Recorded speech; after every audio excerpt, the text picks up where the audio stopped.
हे guys, my name is Jyoti and welcome back to my channel food books and music. आज आपण बनवणार आहे कोबीच्या पुऱ्या. चॅनलला अजूनही सबस्क्राईब केलं नसेल तर चॅनलला सबस्क्राईब करायला अजिबात विसरू नका. व्हिडिओला लाईक करा, शेअर करा, कमेंट करा. चला आपण बघूया कोबीच्या पुऱ्या कशा बनवायच्या. इथं स्वच्छ असा किसून आणि धुवून आपण 1 वाटी कोबी घेतलेला आहे. हे धपाट्याचं पीठ आहे, बनवून घेतलेलं आहे आपण. याची जर तुम्हाला रेसिपी हवी असेल तर माझ्या चॅनलवर याची रेसिपी अवेलेबल आहे, तिथे जाऊन नक्की बघा आणि याचं असं धपाट्याचं पीठ बनवून ठेवा, म्हणजे हे डायरेक्ट तिखट पुरी वगैरे करण्यासाठी उपयोगी पडेल. इथं आता आपला खरडा आहे. हा खरडा 4 ते 5 मिरच्या आणि 4 ते 5 लसूण पाकळ्या असं घेऊन मी बनवलेला आहे. आता इथं कोथिंबीर आहे, चवीपुरतं मीठ आणि लागले तर यामधले मसाले. तर चला तर आपण पीठ मळायला सुरुवात करूया. धपाट्याचं पीठ कसं बनवायचं याचा आपण आधी रेसिपीचा या व्हिडिओ टाकलेला आहे चॅनलवर, तो जाऊन तुम्ही नक्की बघा आणि ते धपाट्याचं पीठ तयार करून ठेवा, म्हणजे तुम्हाला अगदी झटपट कधीही तिखट पुरी, कोबी पुरी, बीट पुरी, पालक पुरी वगैरे असं बनवायचं सोपं पडेल बनवायला. तर हे जे आपण घेतलेलं आहे धपाट्याचं पीठ, ते यामध्ये 2 वाटी तरी हे धपाट्याचं पीठ आहे, हे मी घेतलेलं आहे इथं. त्यामध्ये 1 वाटी किसून धुतलेला आहे कोबी, तो ऍड करूया यामध्ये. आणि यामध्ये 2 टेबलस्पून असा खरडा आणि यामध्ये बारीक चिरलेली कोथिंबीर, हे सगळं टाकून घ्यायचं. चवीपुरतं मीठ, इतकं मीठ मी यामध्ये टाकून घेतलेलं आहे. आता यामध्ये मसाले टाकून घेऊया.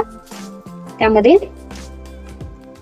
हिंग, थोडीशी जिरे, थोडीशी हळद आणि थोडीशी धनेपूड, हे सगळं इथे टाकायचं. आता हे मस्त असं मिक्स करूया, एकजीव करूया.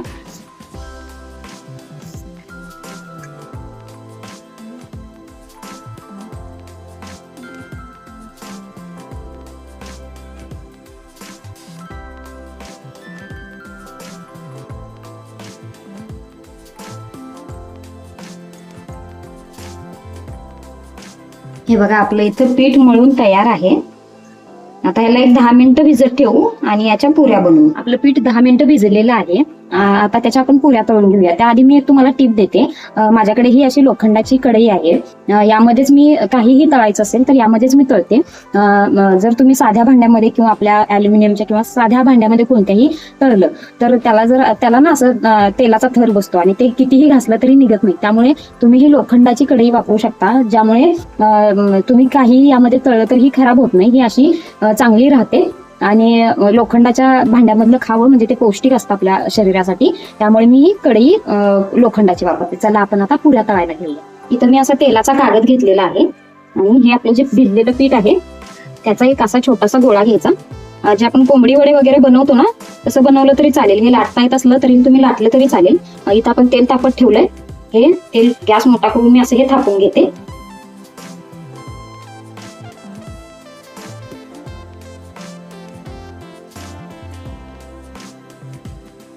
तेल आपलं तापलेलं आहे. आता यामध्ये ही जी पुरी आपण थापून घेतलेली आहे ती यामध्ये अशी सोडूया.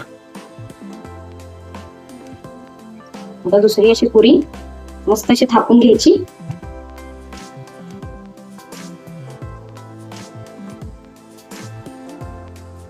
आणि मध्ये असं होल पाडून घ्यायचं. इकडे आता आपली ही पुरी खरपूस अशी भाजून घ्यायची. ह्या अशा बनलेल्या आहेत आपल्या कोबीच्या पुऱ्या. जर तुम्हाला पुऱ्या बनवून खायचं नसेल तर तेलकट वगैरे खूप होतं म्हणून, तर तुम्ही त्याचे धपाटे पण बनवून खाऊ शकता. चॅनेलला अजूनही सबस्क्राईब केलं नसेल तर करायला अजिबात विसरू नका. लाईक करा, कमेंट करा. ही रेसिपी कशी वाटली मला कमेंटमध्ये नक्की कळवा. भेटूया नेक्स्ट व्हिडिओमध्ये अशा सोप्या आणि ऑथेंटिक रेसिपींसह. तोपर्यंत बाय.